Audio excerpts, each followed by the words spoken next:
Is this mic okay here? Is it drooping? It's not drooping, but it's just that it feels quite far that way.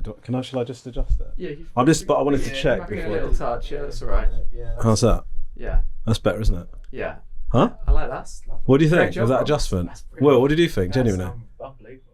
Do you pay people to give you compliments? Have your self-esteem before you start. Sarah, I need it.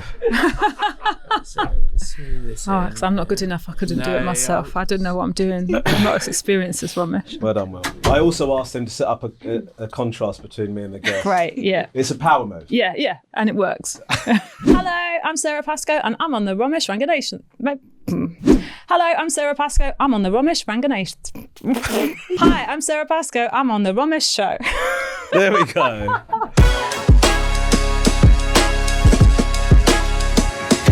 It's the Romesh Ranganathan show. Oh, shut up, Romesh. Anyway, should we start? Yes. Okay, we've got an intro for you. Shall I read it? You can if you do want. it. My guess? No, you do it. Okay, fine. My guest today... Oh, I'm not an actor. but you've acted, haven't you? No, not for a decade.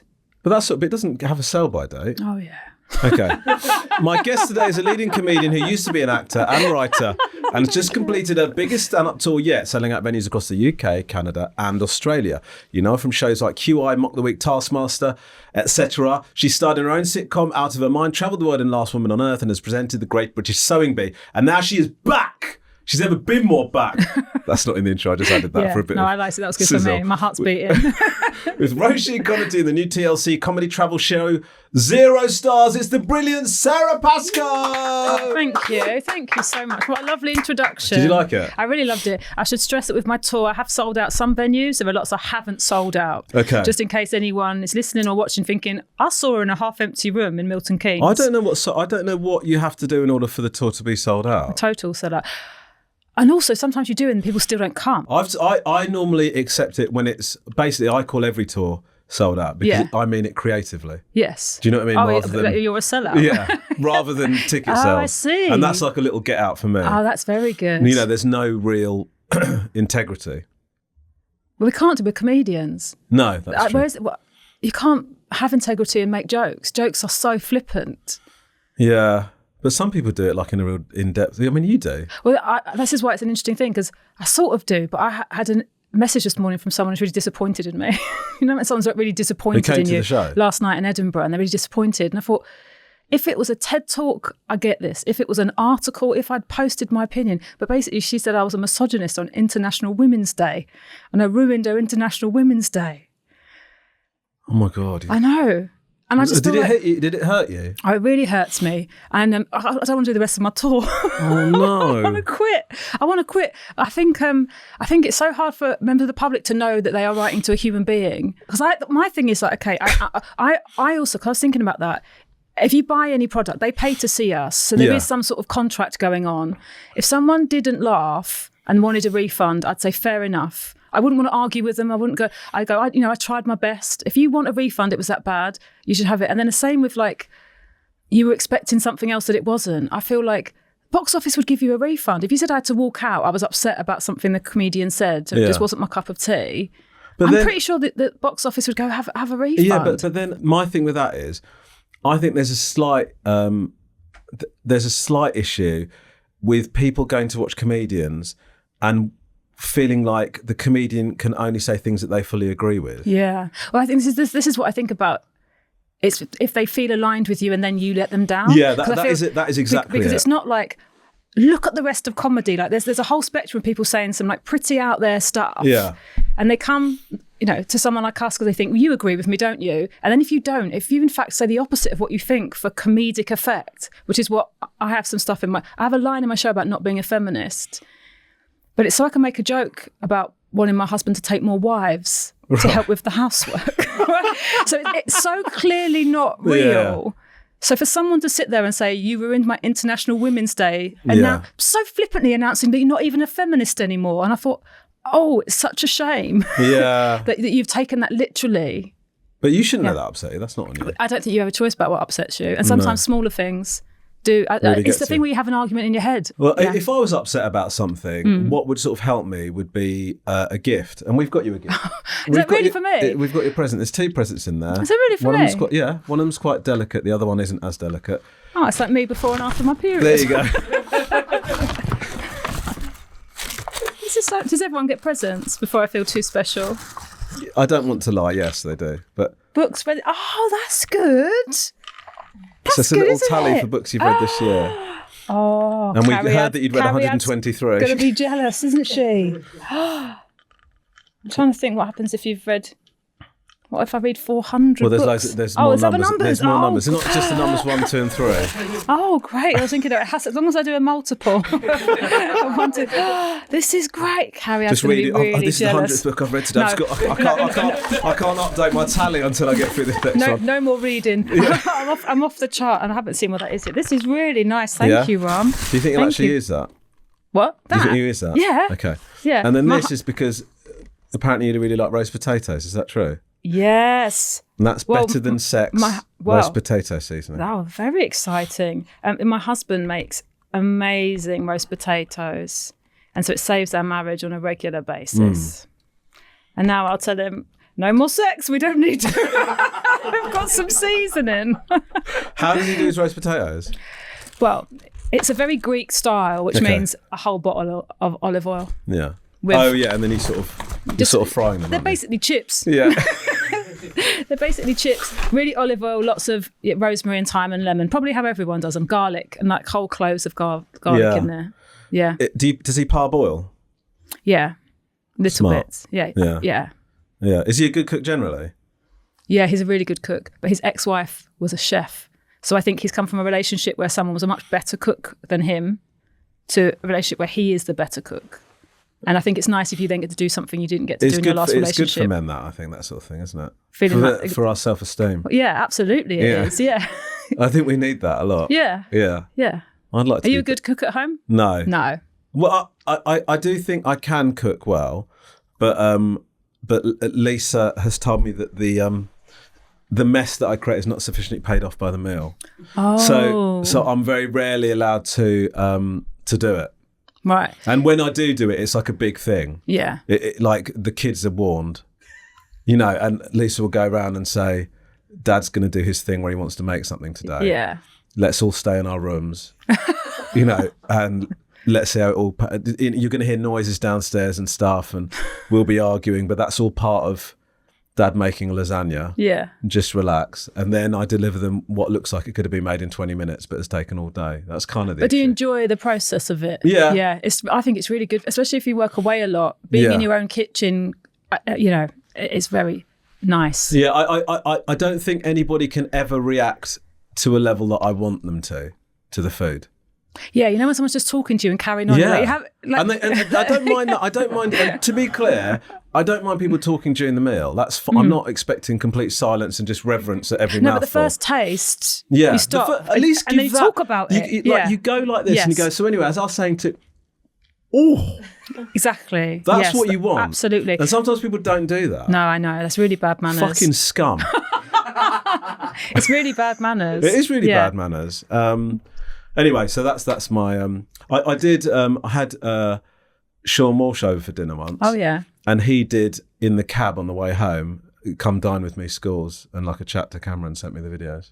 Did you get a good score? I got a good score for everything apart from. Not the avocado mousse. Yeah. Oh, so that's a long time ago, and I still remember because I remember Sean Walsh doing like stand-up, new material, and as a plant-based person in the audience, I was like, Romesh, don't give us a bad name out there with your avocado desserts.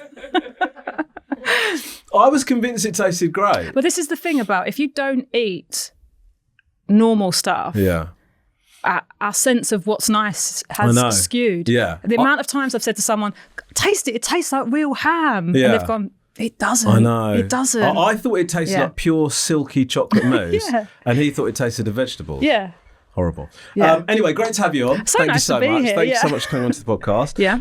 You're on tour at the moment. Yeah, just the end of the tour, yeah. Stand up for you, Mm-hmm. was that always that wasn't your initial that wasn't your initial No, strategy? I was it? failed sideways. I'm very lucky I found stand-up comedy. I wanted to be an actor from my teenage years. From about 14, I started doing amateur dramatics.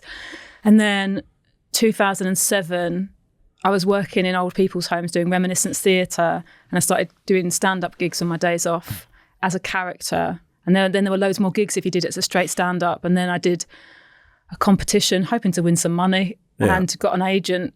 And From the competition? Yeah. Catherine Ryan had invited agents. She won the competition, but I got an agent that was there to see Catherine.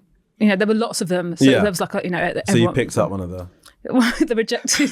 I was trying to find a way that was not disrespectful to Catherine or the agent. We're like, the rejectees. I just went down the back of the queue and went, she's not going to get to you. Do you want to have a coffee with me instead? Yeah. What do you like? Do you still do circuit? You don't. I know you're not on the circuit, but do you do circuit gigs to try your stuff? I do a little bit, and it's a little bit like going back to do Mock the Week. Actually, I think I'm a masochist. Honestly, I think there are. It's a round, hole, square peg thing. But places I haven't won, I still feel there's something for me to learn there. Yeah. So occasionally I'll be doing a gig in Leeds going, what are you doing here? Because I'm not there for money. Yeah. And so almost that's not even fair on other comics. But you're doing it I'll give you an example of one. I did one in, oh God, what is it called? Daryl's ones. Oh, Just a Tonic. I did a Just a Tonic in Reading. And I thought, why am I here? I did it as a double. He'd seen I was somewhere. But you did it for shits and giggles? No, I did it to sort of prove to myself I could do it. I could go on to a drunk audience on a Friday night, 10:30, and do a 20 out of stuff that's maybe a bit longer, or like look at my, maybe the first half of my show and condense it down and go, well, what is that as a set with no story? Yeah. That kind of thing. How'd it go?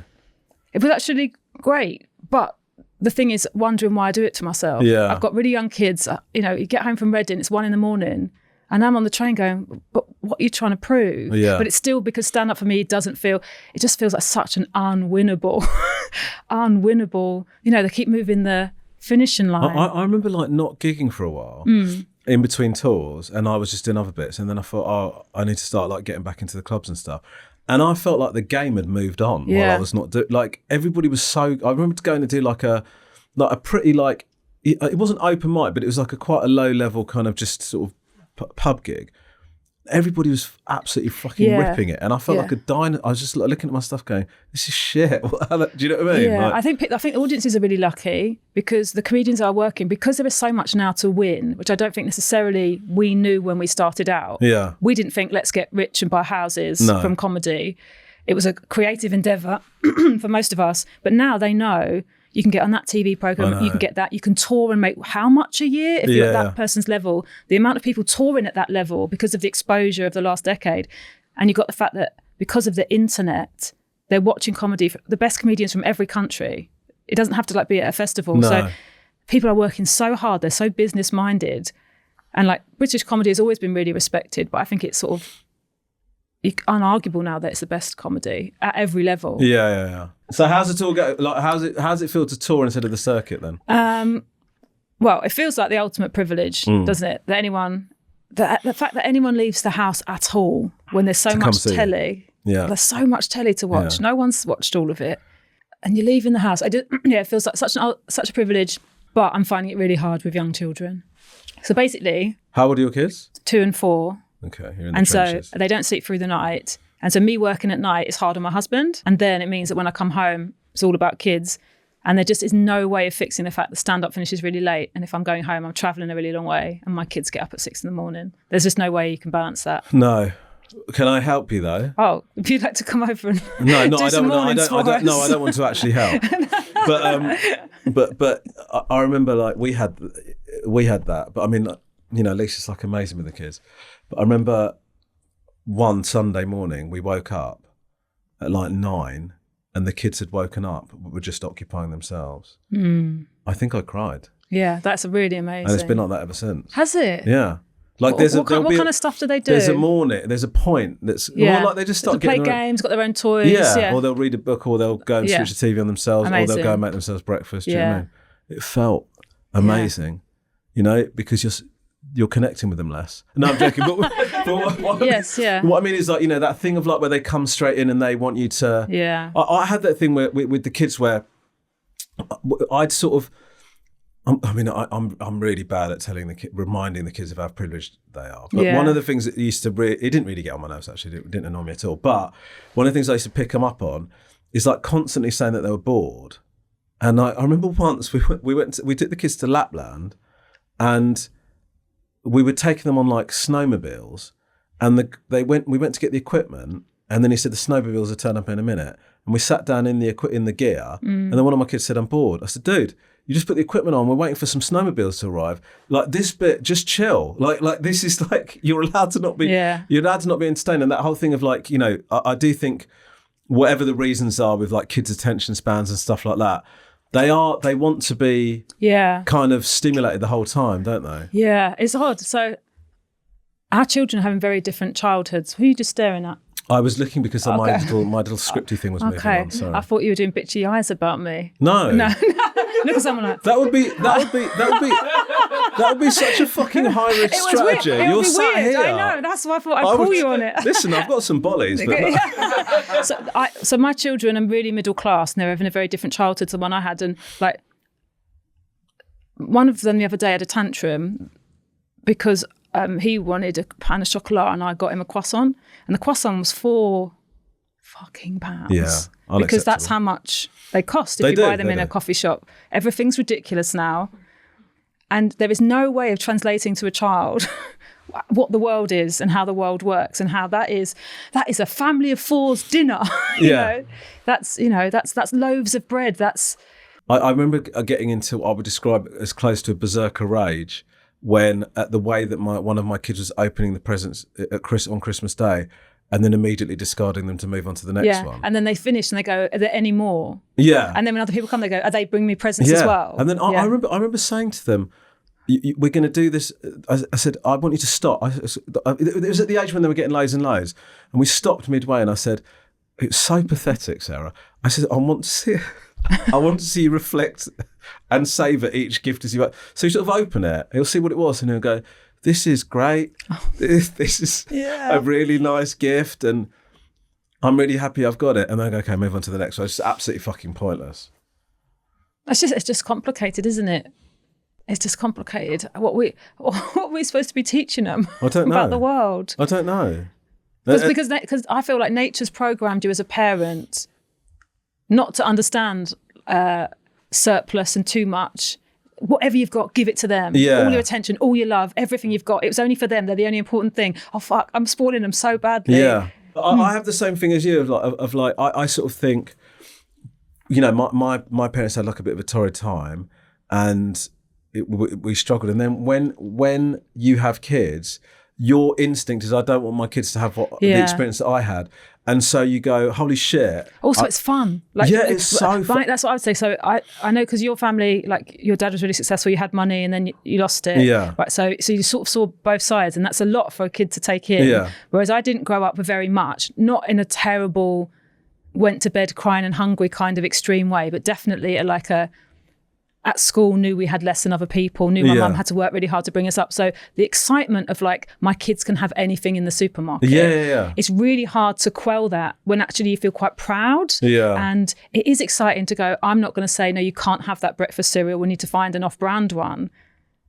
It's so exciting that they will probably never know what that is like. No. And then you get giddy with it, and then you go, oh, I did a thing the other day because Theodore's 4. Now he can't just have a toy. He really does think you can just have a thing. So I started, like, he has to start doing chores, and like we're drawing around pound coins, and he can colour one in every time he does a chore. Just to what give sort him of chores are we talking about? Like gutters and stuff? He picked up a bee in the garden. Like, good. It's a dead bee. Yeah. Put it in the bin. Well, that's good. Yeah, it's £1. Yeah. Yeah. So it's. But are you worried that he'll start killing bees? God, the bee serial killer. How did he start? His mum wouldn't buy him a transformer. Man, it's always the mum's fault. No matter what she does, it's wrong. Yeah, I'm a little bit worried about that. But just even the sense of like, even like the numerical thing of like money has to be earned. I feel like there's things that we have to teach them that as well. Yeah. Because also I've met rich people who grew up rich. They're horrible. Yeah. Like, they're not great people. And I think they find the world a trick. Yeah, but when they can't have everything they want. If you had everything you want the whole time, yeah, nothing touches the sides anymore. Yeah, and so they don't know, and then all they feel is disappointment and malaise, and where's the joy? Things can only be shit. Yeah. They can only be shitter than you You want have to them. be proud of yourself. You have to work for things and get them, which means that you can't have everything. Yeah. Some stuff has to be a rejection. So like when you do get something else, it's worth something. Yeah. Oh God, I think my kids are a nightmare. I think I've really fucked it. Anyway, speaking of fucking up your childhood, my mum's got a question. Oh. I don't know what this question is. Great, okay. I love your mum. I don't hear them in advance. And you and your mum. Whenever I get jealous of you and your mum as well, because you're so funny together, and you're so lucky. You. Just the luck of genetics. I know, it's very lucky. Yeah. It's not. I mean, it's it has. There are downsides, obviously. There's self-esteem issues, certainly from my end. But it's worth. It's we've monetized it. Okay, let's see the question. Hi, Sarah. You are very clever and funny lady. Thank you for being honest about being a mum. I can relate. Romy was a messy bugger, but I do love him. What have you learned about yourself since becoming a mum? Love to know. Lots of love. Shanthi. Oh, that's a lovely cool. question. It's really nice. That's a lovely question. She's got a signature way of saying her name now at the end of this, hasn't she? Shanthi. I think that's a new thing from her. Oh. I think she might start doing that. Anyway, it's actually a really insightful question. It's a really interesting question. Arguably the most insightful question we've had on this so far. Okay. So, have you learned anything about yourself? Well, from being. Is that what she said? Yeah, about since becoming a parent. Shanthi. So the thing is about becoming a parent, you actually don't know how it's going to affect you. Just like you don't know what kind of people your kids are going to be. Yeah. So you can't really prepare for parenthood. The surprise was that I couldn't hold on to any of myself. Because I was 40 and I already had a career.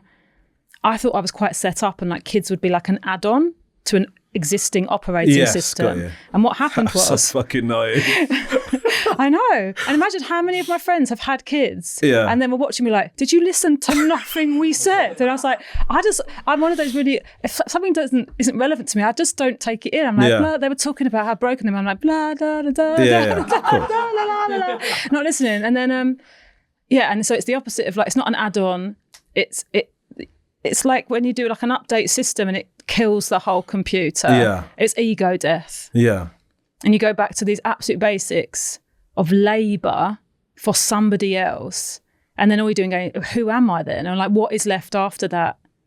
And I guess that's what my tour show was supposed to be about. It's like just complete absence of self, because I just became this like meat robot wiping up all the time, and then having to go to work. I'm like, where's the show business? Yeah. Because you're just this mum. But now what I'm finding now the kids are getting a little bit older is that there is some selfhood there. But I do think nature just completely deprograms you. Like you are not the important thing anymore. These other people, and there's something that's so unfeminist about it. But I do think that's how we keep kids alive, is like by being obsessed with them.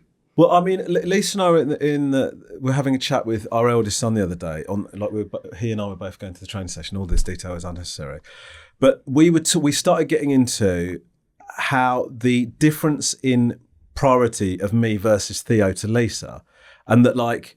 If say for example a gunman turned up and said, I'm going to kill either your husband or Theo, she said she wouldn't hesitate. Yeah, I'm gone. Yeah, right. And Theo was shocked by that, but I said, but that makes perfect. Like there is something. There is like a thing where I've got to do everything for this person, and nobody else even comes close. Right? Yeah. It's not even. So he saw it as I just think it's so natural. But then when the kids were young, when the kids were the age of your kids, I was like away a lot. And one of the things I became worried about in terms of like sense of identity is that Lisa was just being called mum all day, every day. And she wasn't working. So from the moment she particularly when I was away on tour, from the moment she wakes up to the moment she goes to bed, it's mum, mum, mum, mum, mum.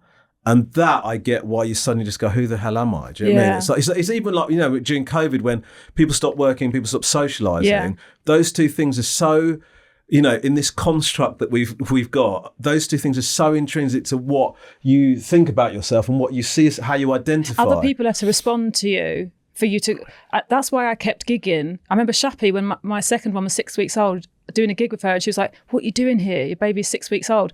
But that was literally the bit of my day where someone would say my name and I'd go on stage and go, oh yeah, I'm Sara Pascoe. Like I have a name. Yeah. And I was sort of like, my brain was all over the place. But for 20 minutes, I go, no, I exist. This is the edges of me. They can see something. What I'm having is an experience. It's part of a story that isn't finished.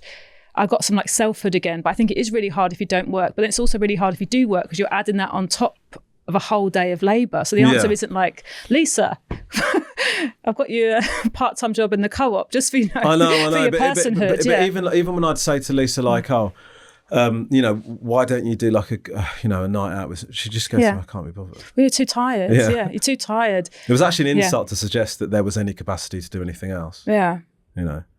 Anyway, I think fingers crossed she doesn't order that gammon.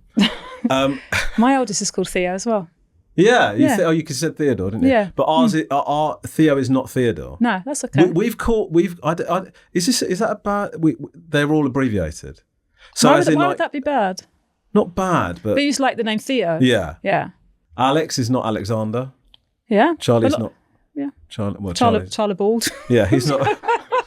He's not Charlington. Charlington. So, are you able to fit in reading? Yes, reading's. How much reading are you doing? I know you're going to be able to answer that question. Yeah. If you're on a future podcast, yes. You'll be able to answer the question like that. Yes, I'll always have that in my bag. Yeah.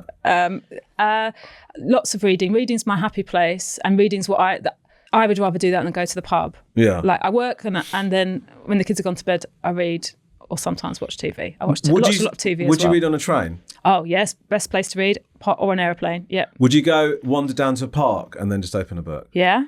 Do you always read physical books? Yes. Yes.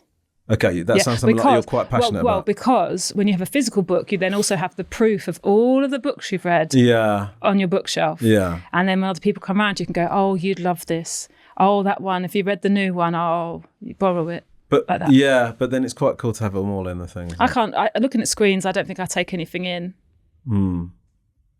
Proper books. You don't read proper books? I do read, sometimes, yeah. I do. I mean, I actually had to be cut off because I don't know if you think these are proper books or not, but I would say I had a comic book issue. They're definitely proper books. But I was buying lots of them, and also they're so expensive, rightly so, because they're works of art. They're works of art. But I was ploughing through them, and then they were just like, they're everywhere. Yeah, I think that's a good thing to spend money on because you're giving money to other creatives. Yeah, I don't think that's a bad habit. I know, but then you've got them everywhere. You know, Lisa's, they're just. So, do you want to keep them? I want to, but I'm not the only one that lives there. Oh, I see. That's the issue. Do you know what I mean? See. Got a loft. Got a little loft you can put them in. But then I don't want to go. I want to read. I want to read Arkham Asylum. Let me just get the ladder. Yeah. Do you know what I mean? I can't. It's difficult. Anyway, that's part of an ongoing dispute. Yeah. Anyway. Steen buys loads of shoes. Trainers or shoes? Trainers. Yeah, I've got that problem as well. Yeah. So where does he store them? Well, I got something built. Like it was had a wardrobe company building wardrobes, and I said, this little strip of wall, could you do me like a floor to ceiling so it's got enough space you can't ever complain again. By the way, can I say this is really wonderful work by you? Thank you. I think it's really sweet. Anyway, carry on. Before we get to the end, so it's got this thing built, so now when his shoes are on the floor, I'm like, I built you that thing for you to put your shoes in.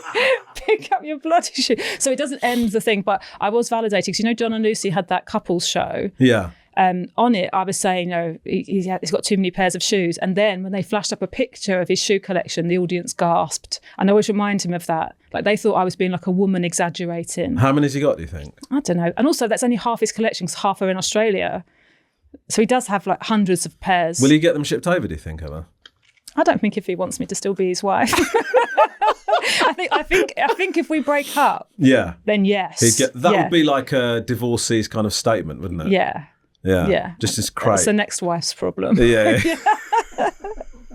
So when you're reading, are you like, because whenever with your writing, I remember doing a preview with you. This must have been 10 years ago. We're each previewing our show, and I know we're mates, but I'm always I remember feeling slightly intimidated because I just feel like my stuff is so much thicker. Intellect-wise, I think you've got low self-esteem. That's true. And so, like lots of people with low self-esteem, you find a stick to beat yourself with. Yes. So, like, rather than going, because there are other comics who go, "I'm naturally funny," I've got funny bones. They would say that about themselves because they're not scribbling there on a pad. They would say, and I've had other comics say that to me, you know, like, I've got this very dweeby, like very what I used to call like a Hermione approach to comedy. Like you overwrite it and it's ideas first, and sometimes you just have to drop it because it's never funny, that kind of thing. So someone like you, it's so interesting that you can turn it into a negative. I don't think I've ever watched you and not learnt something interesting. Okay. I definitely do a lot of comedy that doesn't teach anyone anything. But anymore. you're reading for pleasure. You're not reading to inform your writing. No, right? I think there was a period where I think there was a couple of Edinburgh shows, well before I had children, where I'd done a relationship about falling in love, and then I was still in that relationship, and I was at a stasis point of like, well, then if you're going to do another Edinburgh and then like a little mini tour off the back of it, I will have to find an angle of something I'm interested in. So you can do sort of like themed shows based on something you think's interesting. And so for those, you're like, you have to research. You're looking at stuff and figuring. I guess like some people would do topical comedy, or some people would like talk about climate change. It's so relevant to the world at the moment. Like there's that aspect of it. But sometimes, you know, the really big idea stuff that you think, oh, I really want to talk about this, just doesn't translate to comedy. Yeah, it's too much talking.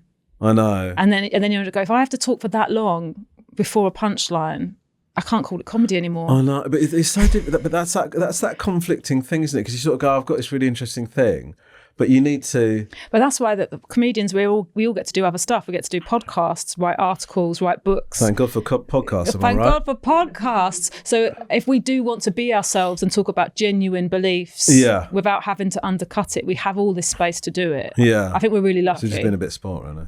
No, I don't think it's spoiled. But just tell some fucking jokes on stage. Right? Yeah, and that bit, you do have to be funny. That I honestly think there's a social contract. Because people might go to 1-2 stand-up gigs a year. It's expensive. If you went to see a film and it wasn't a film, you'd be like, how dare you?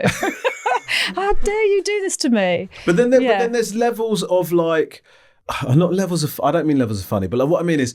the spectrum of what comedy is. Yeah, and also some of it is like, sometimes you just want to, you go because you want to spend the evening in this person's company and you know it's going to be quite funny. Or it's going to be very funny. Yeah. But like, what I mean is some comedians you go to and all you want is to just rattle out jokes and you want to be like wrung out from it. Yeah, and you want your cheeks to sort of ache and to come out going, I actually do feel better. Like I've been laughing. But you don't always go to comedy tour. Sometimes it's gentler than that. And do you that's think what so? Yeah. I can't imagine anyone going, no, not tonight. Just want some nice, gentle chatting. I think sometimes that might happen and still be really pleasurable. But I don't think anyone ever goes like, I don't want to come. Let's just hug. Do you know what I mean? People definitely want to be titillated. So if people do say that, they don't mean it. Is that what you're saying? I've never heard anyone like in the courtyard in Edinburgh being like, is there a section for just almost comedy? Yeah, but I can't think of a night when Lisa hasn't said, I don't want to come, let's just hug. Has your stand-up evolved then in that way of like? Because I don't think you would have been as adamant about this in the past as you are now. Yeah, I think lots of things have affected me. I think comedy is really democratic, and people have to really want to come. And there's something about having a worthy theme that I think puts people off. I have book signings after my shows, and the amount of times. And so probably once every show, a woman with a man will say he didn't want to come. He thought you were going to be a raging feminist. And I have this thing of that, this vindication of like, I wasn't. But also the reason I'm not is because I would like husbands to come and have a nice time and think, oh, I just thought she was going to be like, not my cup of tea. Put it kindly, you know.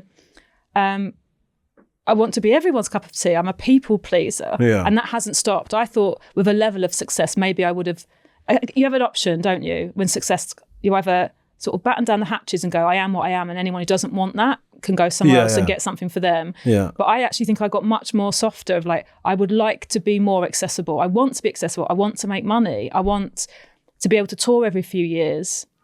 So I think... And is that something that's come to you recently? I think that's what's happened over the last 10 years. Okay. I think realising that it's a trade-off. I'm not an artist. I don't have an idea of what I want to say and I'll just say it anyway. Yeah. I absolutely want money. Want people to laugh. Yeah. And want some money and want a career and those kind of things. And I think I could still have a career if I just said what I wanted to say. Number one, it would be different every day.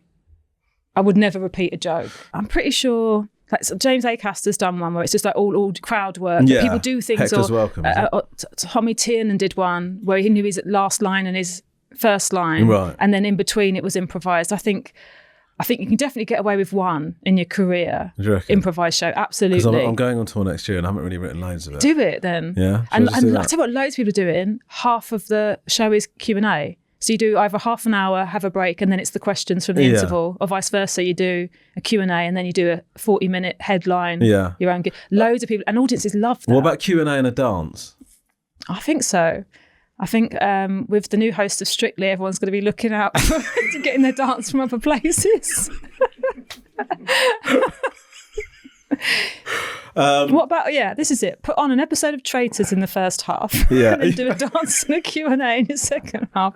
I mean, that's avant-garde. I actually think that's quite a good night out. I think it is quite a good night out. Yeah. I think commentary, I just had in my favourite programme, Dragon's Den. I don't know if you ever watched Dragon's Den. Yeah, I've not watched it for a while. I watched Shark Tank as well. Do you watch that? I do, but I find it too much, that one. Yeah. The Americans of it. But I would love to just do commentary over Dragon's Den episodes. No one ever watches it with me. It's me by myself. But I would love to do a lot of like, what are they thinking? What does Peter really mean here? What are they saying about this? Can't you do that as a podcast? I asked one of the BBC PRs the other day, and the facial expression she pulled when I suggested it made me think that wasn't something they would be keen for. But I would love to just do that as a live show, where I just go for, and each week, obviously, the show would be brand new again. So I'd probably do a couple a week on the same episode. Yeah, that's a good idea. I think it is a good idea. I'm not joking. I think it's a really good idea. And then people wouldn't have had to see it. But also, capitalism is in the late stages, and Dragon's Den is the epitome of it. Isn't it? Like pretending that business is nice. Yeah. And pretending that business people are like, I just wouldn't have the passion for you. Yeah, I know that. I mean, that is. And getting sad for people's They're very good at the stories. breakup chats, aren't they? Yeah. I just don't feel like this story works for me, which is what they mean is you've remortgaged your house for no good reason. Yeah. You're fucked. Yeah, exactly. You idiot. It's sad. Yeah. If you were any good at anything, you'd be rich like me. Now get out of here. Now, congratulations on winning the inaugural Jilly Cooper Award. Oh, thank you. How much do you enjoy writing? Books. How much do I enjoy writing books? Wow. It's your first novel, wasn't it? Yes. Your first novel, Weirdo. I feel really lucky to be able to write books, and I do really like it. Obviously, it's work, but not work like working in a call centre is work, and working in a supermarket is work. Yeah. Jobs that I've done that feel a lot more like work. Yeah. Writing is one of them.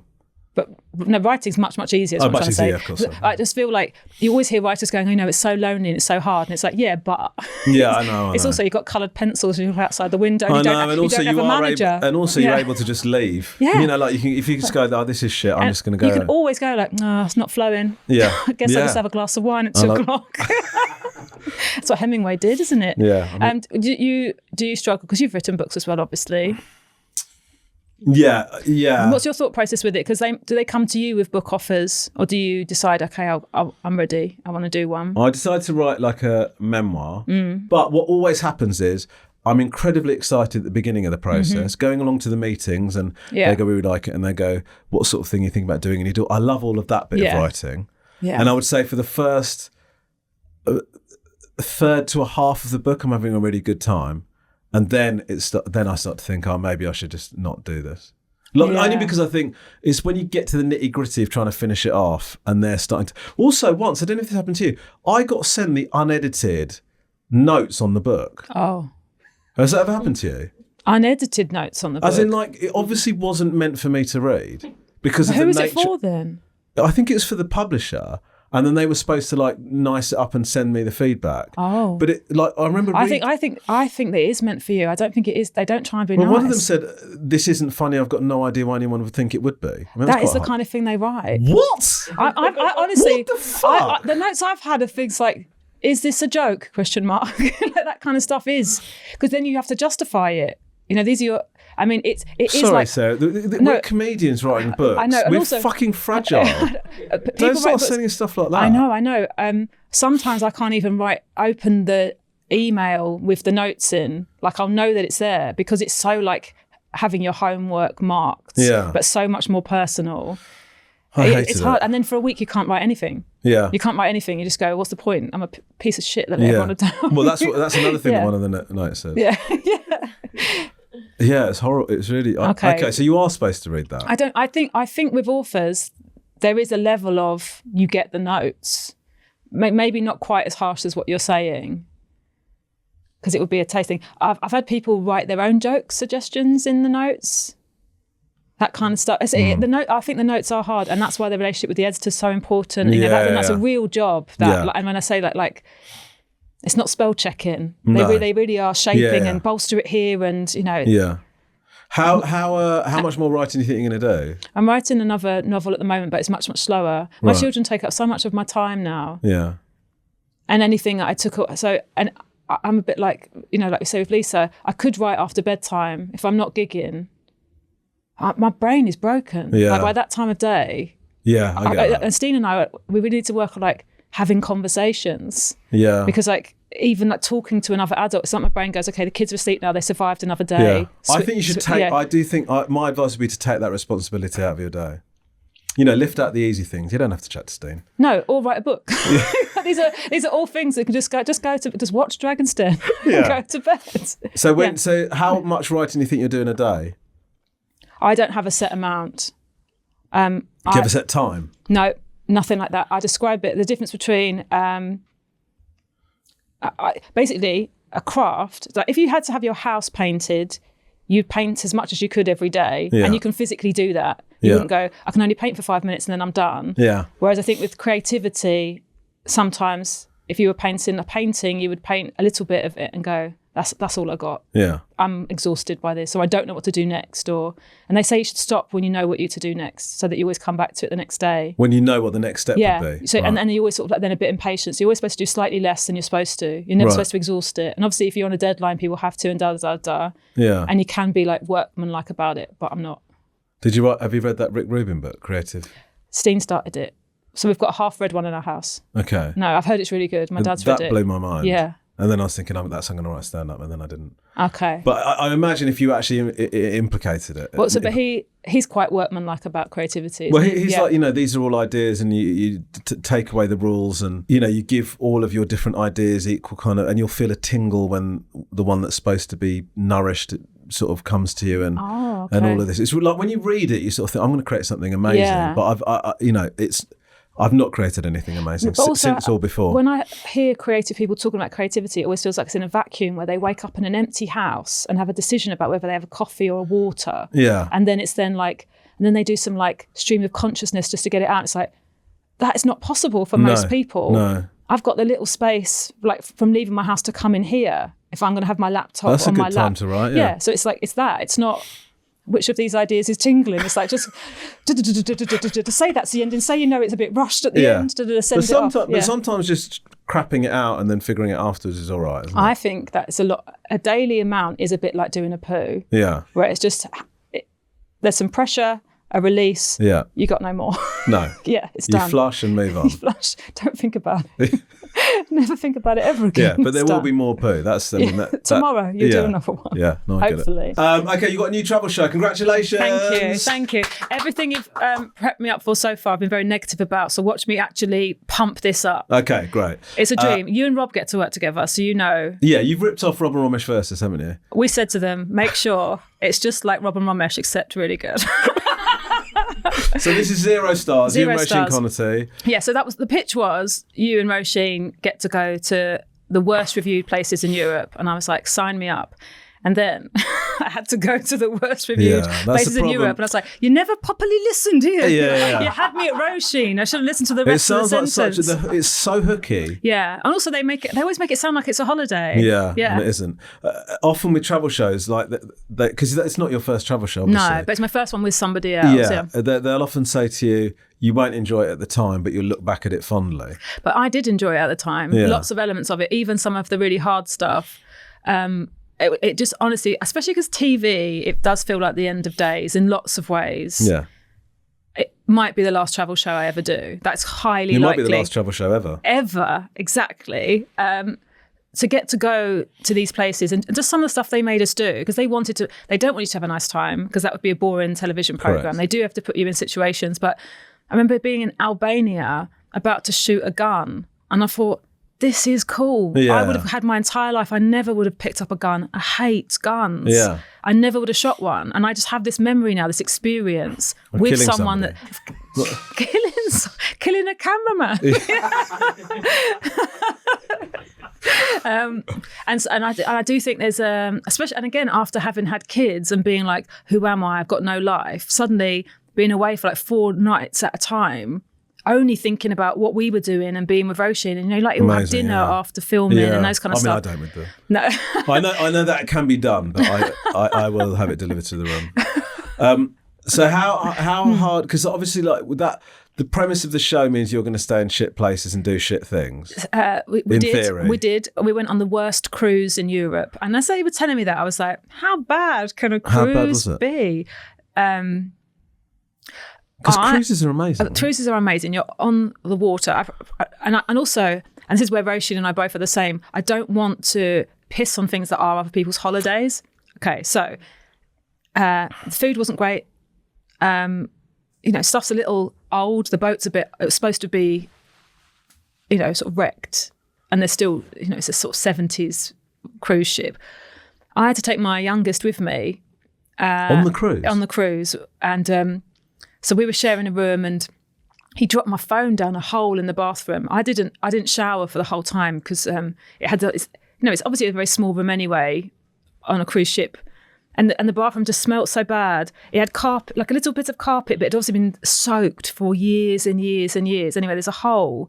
I think it was like a drain that didn't have a cover. And my son dropped my phone down there. This is the kind of stuff they're not filming. Yeah.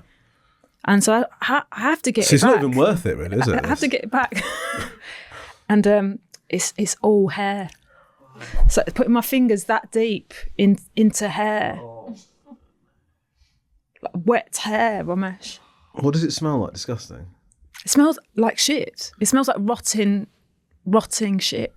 There was stuff that was so confronting, but then you also were aware this is someone else's holiday, and it is trying to the premise of the show really is like, okay, this is rubbish. How do you make it fun? Yeah. And that's you and your friend, and you go and find one of the entertainment crew, and they teach you how to play mini golf, and that's what we did on the cruise ship. And there was lots of fun stuff that we did do, and yeah, you're at sea. And we did a couple of like stop-offs. Like we went to Sardinia, but we took so long walking up the hill. By the time we got to the top, there was no time to go for lunch. We had to walk back and get on the boat. So there was stuff there was an adventure element to it. When you do travel shows, it's like, I don't know if you found this with your but it's hard.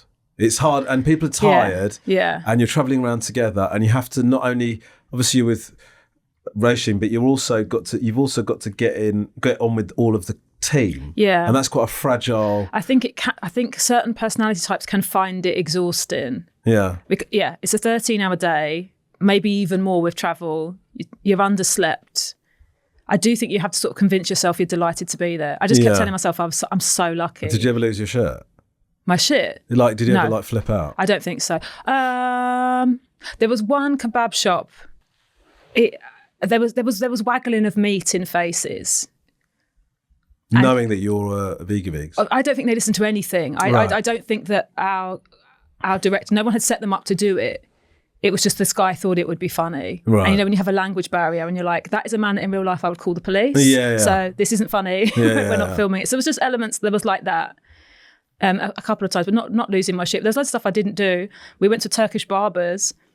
They were like, you're going to get your noses waxed. And I was like, all right. And then Roisin sits down. I watch her have it done. I'm like, no, I'm not doing it. Roisin's like, it's so unfair. I'm like, I'm just not doing it. I'm not doing it. I don't want to do it. I'll have a hairy nose for the rest of my life. Yeah. And so we tried to then alternate who did first on things. So then I had to have leeches on me. And it was really difficult because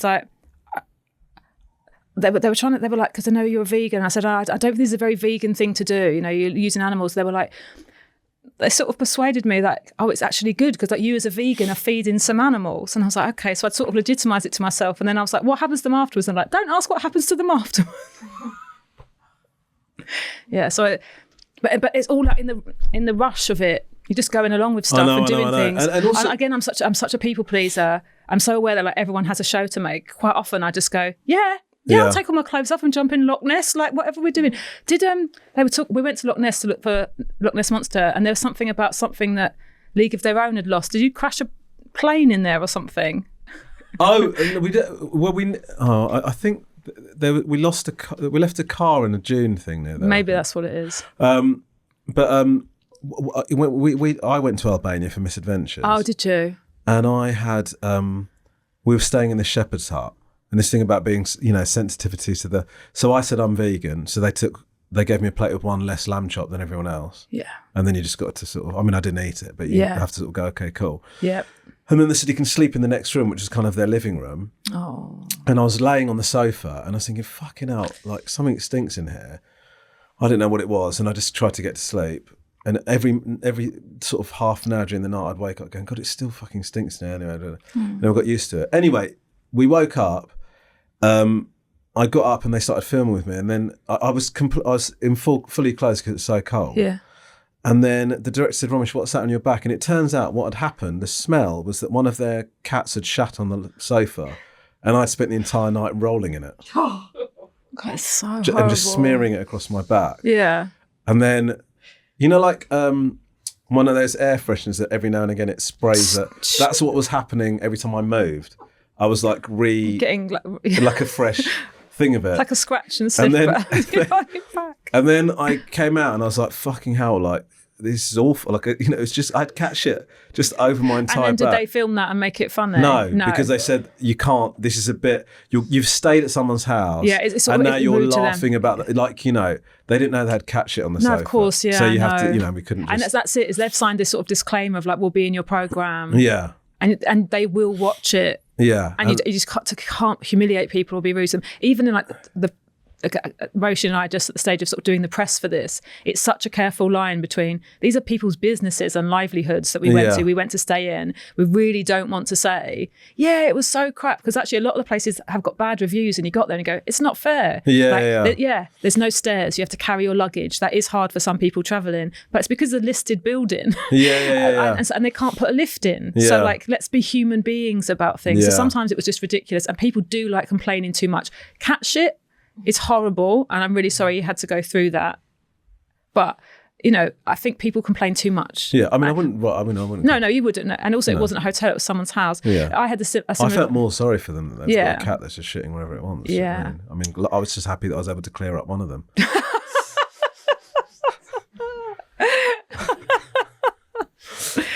But you enjoyed doing it. I felt very lucky. I went to places I'd never go to Albania.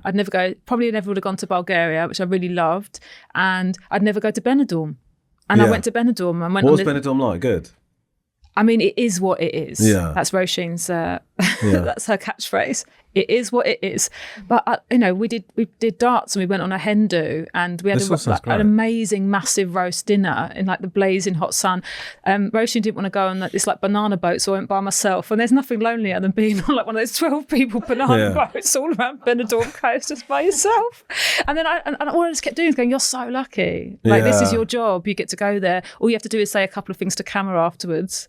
Yeah. So in terms of some of the jobs that I've done, it wasn't too hard. It wasn't too horrible. Yeah. And also, there's nothing educational about it. When I've worked on the BBC, it's been like, and now how will the viewers learn from this? I know. Whereas it was at the time it was Discovery, but now it's TLC. They're just like, and what's funny? What's funny about that? And what was funny about that man? And what did you think was going to happen? Because with the BBC, and I did this in Misadventures a lot, you sort of go, I guess like what it all boils down to is it's a difference in experience, isn't it? And then you start doing that piece of camera, and then somebody goes, "That's really good. We'll put that in." Yeah. And then you go, "I'm not really intelligent enough to do that."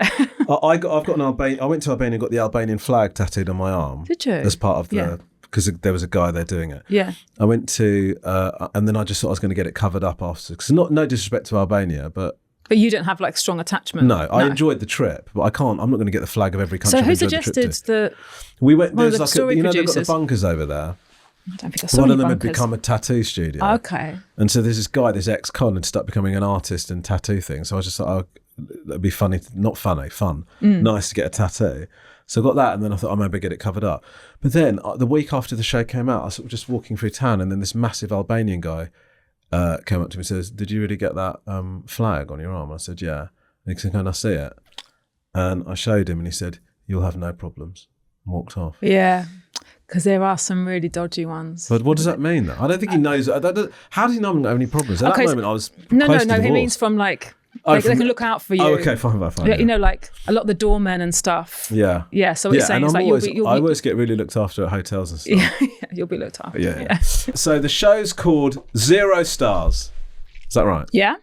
For a moment there, I thought it was like 0 stars or something. No. 0 Stars on TLC. First episode's Istanbul, second episode's Norway. Oh, yeah. Looking forward to it. You also go to Transylvania. Yes. Fucking sick. What did you think of Transylvania? Did you like it? No spoilers. It's amazing. But it's dark. I mean, they put me in a coffin. I found it traumatic. Oh, well, we had to watch a ceremony where this is where they used to dig. If they thought they were getting haunted, they would dig up the corpse. Did you have this? No. They dig up the corpse What from the the village. Who's the researcher on my show? Anyway, go on. They dig up the corpse, bring them in, like candles, all that, and then put a stake through their heart and then bury them again. So we watched that. You watched that happening? With a fake corpse. But that's like what they do. Transylvania is so dark. It's hard to talk about because essentially it is like a mass murderer. Yeah. And that's what their entire tourist industry is set up about. It's cool. Yeah. Looking forward to the Trump Park in the future. Right, it's time to play a game, Sarah. I'm very excited to say. It's called Misquoted. Do we ever do a jingle? Yeah, but it's every week. Is there a jingle every week? Every week. I don't think I watched that bit. How does it go? It goes a bit of music. Yeah. And you go, it's misquoted every week. Bit of a horn. Yeah. That happens every week? Every single week without fail.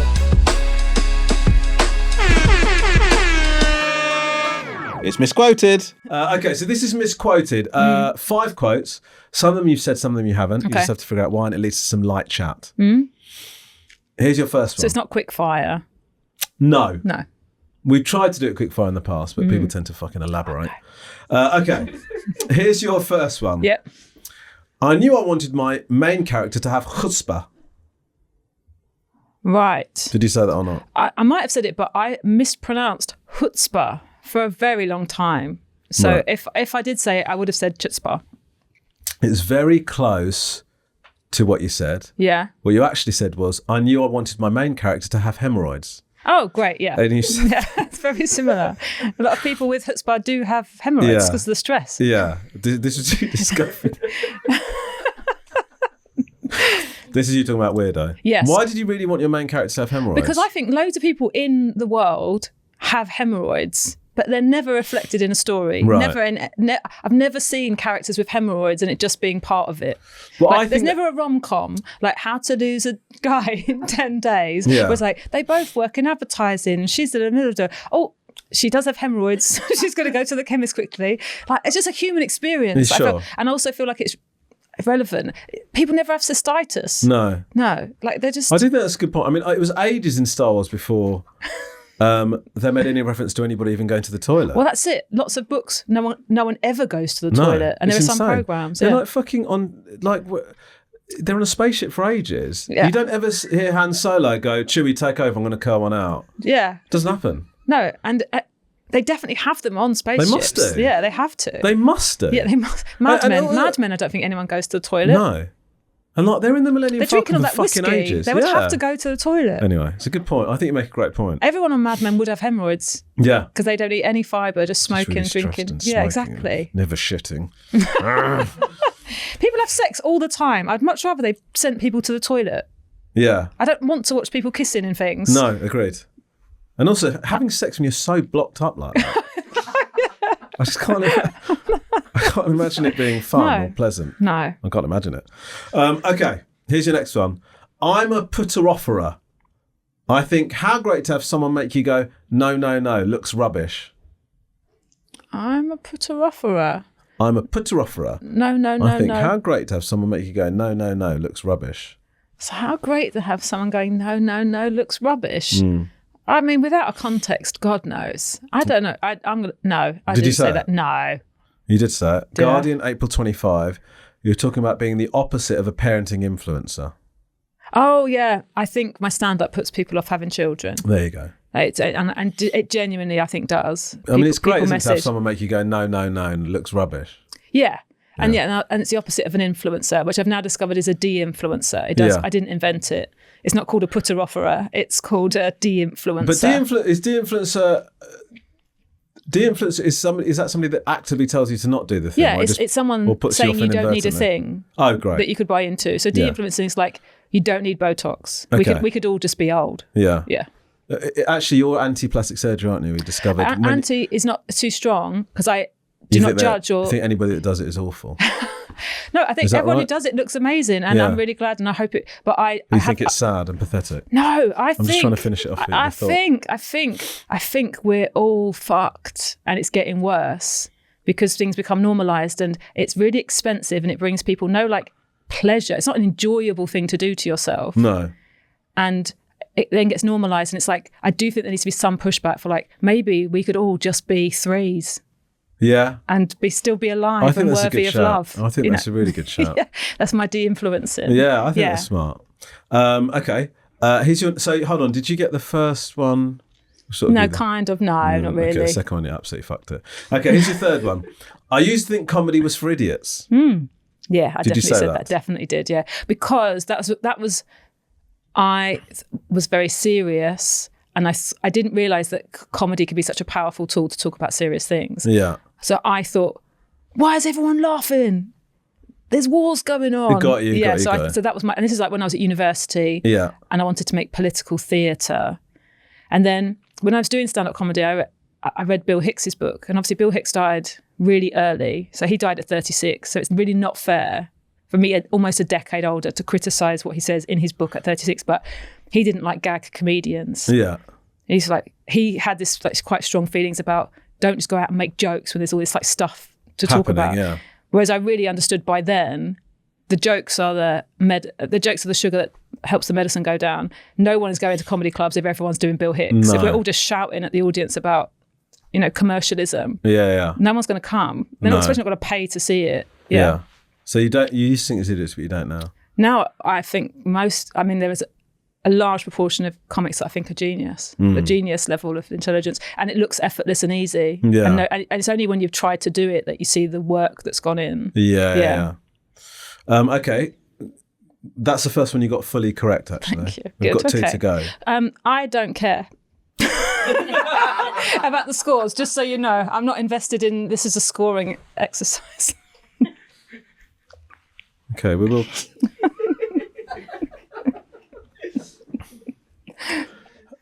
I mean, we will do the other two, but No, I'm enjoying the game Yeah, element, yeah, but not sure. this points element. sure. Are you No, not, it's quite- are you not a competitive person? Oh, I am usually. It's just quite- this is quite I'm a- not. Am I competing against? This is quite a big deal to us. Okay. I don't know if you heard, but we have like a jingle for it. I know there's a jingle that you've forgotten. Okay, here's your next one. I fantasize about a solo drink with a book. Oh yeah, I think I would have said that. Yeah, that sounds like something I'd say. Can you tell me which month and which publication? No, I'm joking. It was the Evening Standard in February 25. Okay. How often are you solo drinking with a book, do you reckon? I definitely have, only since having children. Yeah. Or maybe a couple of times before, but probably not more than once a year. Yeah. That's rare. Once a year. Yeah. But I've got this sort of plan for the spring, summer to drink in the garden It's a nice idea. when they're at nursery. That's a really nice Yeah. idea. And Really then, nice. nursery, pick up, make Bit dinner. squiffy. Yeah, and then you sort of sober up, have a glass of water, As go the to day bed. goes on, yeah. Okay, well done. Really good. You got that right as well. Thank But you. I know, don't give a fuck. Here's your final one. Men's bums get better with age. No, that's not me. I said the exact opposite. I said I made fun of men's bums going very flat Yeah. in my stand-up show, the last one. How does Success Steen Story. feel about what's Steen's bum like? Steen goes to the gym a lot. So it's Steen quite wouldn't get paranoid about something like that. Also, No. he's a young man. He's not even 40. right. I think he's like 38. So he's still got I was some- talking about old men. I was trying to comedically flip this idea that women get Worse with age. worse with age and men are silver foxes. Yeah. Because I don't think that's true. I think No. men also age terribly. Yeah, I agree. I think it's a lie we used to tell men because they had all the money Yeah. and we would have said anything. And then I say your bums get very flat. They should squat. Yeah. But I think young men do squat now loads. I squat a lot, but it's not really made any. You don't know. You don't No, know. I do. You do squat a lot. It has made a difference. No, it's And not that made a had- difference. How Well, do you it's know? made How a- do you know? Because I'm looking. Okay, but what would it be like if you didn't squat? That's what I'm trying to say. No, but I've gone from You've got periods of not squatting into squatting again. To give you an idea, when I wasn't squatting, the League of Their Own used to make like bits, like, you know, little bits in the show that centred around the fact that my arse was complete. Like that was a source of comedy. Romesh, that's bullying. Yeah. That's bullying. But lucrative bullying. Okay, yeah, but imagine if I was like, mock the wig up thing about me being flat-chested. Yeah. So then I started squatting. Yeah. So now I've seen, it's marginal. Yeah, okay. So you're not squatting heavy enough then? I want to squat so heavy that you can leave a drink on there. And currently, I have to staple my trousers up. I don't know how you get this information, but I just watched Industry. Yeah. And Jon Snow is sometimes in the shower. Yeah. And he definitely squats. He's got a very muscular behind. I think you need to find out what he's doing. Okay. Oh, fuck. It must be about the weight. It's always just, you can go much heavier than you think. I know, but it's really hard. Not my butt, sadly. But, you know, when you squat heavy, it's really hard. Okay, well done. What was the final score for Sarah? 3. I did really well in the end. Yeah, you did really, really well. Well, Sarah, it's been a delight to have you on the podcast. Has it? Yeah. I've really loved talking to you. Thank you. I've loved talking to you too. Nice, yeah. Actually, there was a time we see each other all the time and then we've not seen each other for ages. It's true with lots of people though, isn't it? It's like you see them in a work context like this. Yeah. Or you tell other people, I know him, and then you go, is that a lie? Yeah. Is that a lie? But I'd love to, next time like a monetary opportunity comes up, I'd love us to be able to do this again. Well, maybe if we get another series of 0 stars, you and Rob can come and we can do like a documentary mashup. Oh, that's where a you're good making idea. one show. Crossover, it's the same production company. Yeah. Same production company. The same production company. Yeah. So we could do in the same country at the same time and then I'd love spot that. each other. Is that another camera crew? Is that Rom Ramesh? Oh my God! What the hell are you doing here? Exactly. Roisin always used to talk about, I think there's a Gary Barlow one he did about wine. Yeah. And there's a moment in it he goes, who's that? Is that Ronan Keating? Oh God, I saw that. I saw that episode. Yeah. Okay, Sarah, thank you so much for coming onto the podcast. Thank you for having me. We always look for like a viral moment or an exclusive. Oh yeah, sure. Have you got anything for us? Oh God, a viral Something moment. you haven't said publicly before. Oh no. Honestly, I'm filtering so many things now. That's a naughty question to ask people. We ask everybody, don't we? We asked Bryan Cranston. What did Bryan Cranston say? Killed someone, did he? We asked Louis Theroux. What did he say? Well, he came prepared, didn't he? He did. Because he knew. I don't know how he knew that he had a letter that he wrote into Hip Hop Connection. So the reason I got you to take actor out of my bio is because I did try to be an actor for many years, and then via stand-up comedy and having an agent, I did get some acting roles. And sometimes you achieve your dream and then you realise you're not very good at your dream. Do you really think you're not a good actor? I'm really, really not a good actor, yeah. But don't most actors think they're not good actors? No, that's not true. I don't think you should tell me that. I don't think it's like, oh my God, they're just negging me at the Oscars. I'm really the best. No, I was bad.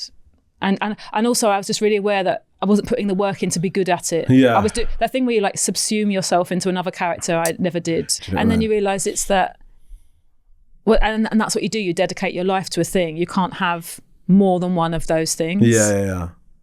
You can't dedicate your life to doing them all really well. No. And I think that's what I realised is I'm very lucky to have, I did a couple of days on the thick of it. That's a career highlight. Lucky me. You were great on that. Thank you. I was very lucky to be there. Yeah. But yeah, just and